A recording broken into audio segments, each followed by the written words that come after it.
The stage is set for the NBA Finals, a rematch from 1999, the Knicks and the Spurs. It wasn't the expected matchup that everybody was anticipating at the beginning of the playoffs. Both of these teams caught momentum, and they're ready to do what it takes to win the NBA Finals. In today's video, I'm going to be breaking down and predicting what to expect from the finals. I'm also going to be sharing my pick for who I'm going with, as well as some other picks for game one and just the series in general. Let's start off with this. Right now, the Knicks have plus 170 odds, and the Spurs are at minus 195 to win the series, to win the NBA Finals. Now, before game 7 of the Western Conference Finals, interestingly enough, the Spurs had the third best odds of the teams remaining to win the NBA Finals. Things rapidly flipped after they knocked off the Thunder. I personally think that it is a bit hasty to jump to that conclusion that, wow, they beat the Thunder, they must be not only favored, but favored by a strong margin. We're not talking about like a pick'em here. We're talking about two teams, one of which on the other side has won 11 straight games. I would have thought that the odds between these two would have been pretty close, but 195 with a lot of public money going towards the Knicks is extremely unexpected. I really do think that the Knicks have proven that there is no fluke to the way that they have performed during this postseason. They have gotten favorable matchups that have allowed for them to sweep back-to-back opponents.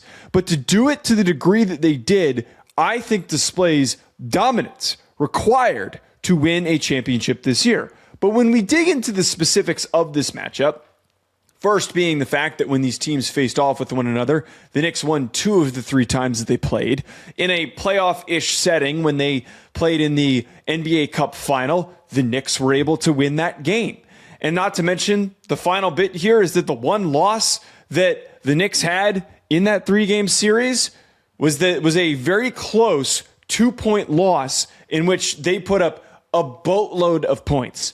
I think that the Knicks have proven that they can go to war, they can go toe-to-toe with this Spurs team. But when we're discussing who is going to check, who is going to slow down Victor Wembanyama, the Knicks, to me, have that player that is going to be able to accomplish that. OG Anunoby has been one of the few players that has found success holding Victor Wembanyama, not in total check, but slowing him down enough that they have to rely on other players. The Knicks defense has been the best in the postseason, so I think that they'd be strong enough to be able to hold all these other players in relative check. Since Wemby was drafted, there are 20 players who have defended him for at least 100 half-court matchups. The player who has tallied the fewest player points per 100 matchups against as his primary assignment is OG Anunoby.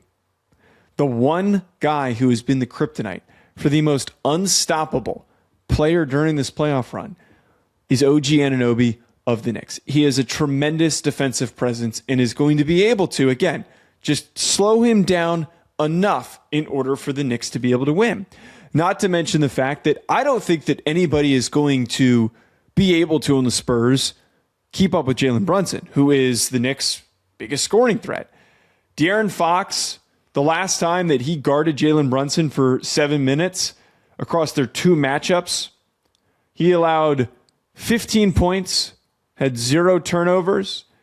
Brunson shot 54.5% from the field, 50% from 3. When we're discussing the 2 biggest players in this game, Wemby has his worst matchup, and there is nobody on San Antonio that's going to be able to slow down Jalen Brunson. I'm going with and I'm sticking with the Knicks here to win the series.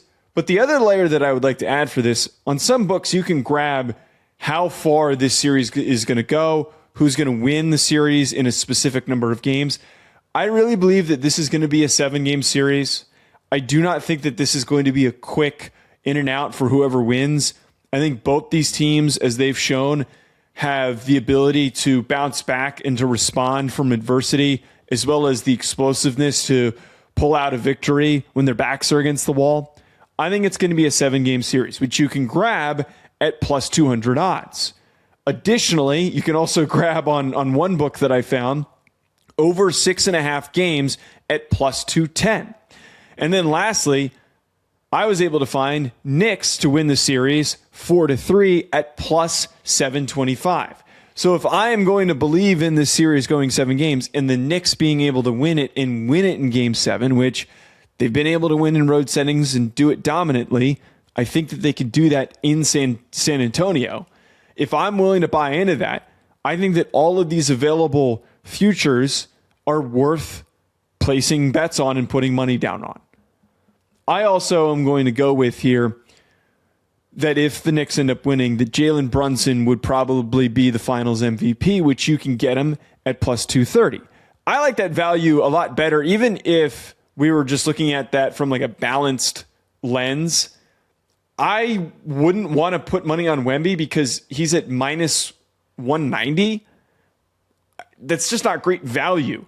If the Spurs win, obviously it's going to be because Wemby plays so well. So like, why? That's just not enough value for me to invest in.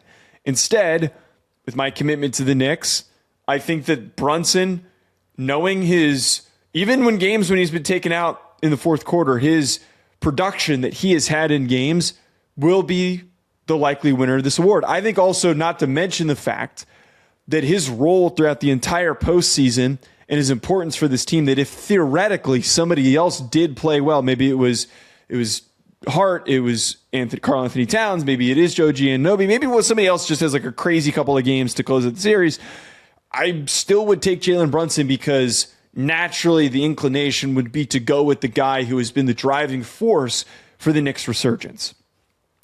Lastly, for game 1, I have my eyes on a couple of prop bets that I really like. First, I like Julian Champagnie over 6.5 rebounds and assists. He is hitting on that prop over 6.5 for the combined rebounds and assists, 73% in his last 15, 80% in his last 5. He has the best consistency of hitting his prop that I was able to find of available prop bets that I was looking at for this game. Karl-Anthony Towns is the other one, over 17.5 points. He has hit on 67% of that total in the last 15 and 60% in his last 5. And then lastly, OG Anunoby is going to be important here. Over 16.5 points. He has hit on 67% on that prop in the last 15 and 60% in his last 5 games. Comment below, who are you going with in the NBA Finals? Who do you think is going to win Game 1? Hit that like button and subscribe. We'll catch you next time.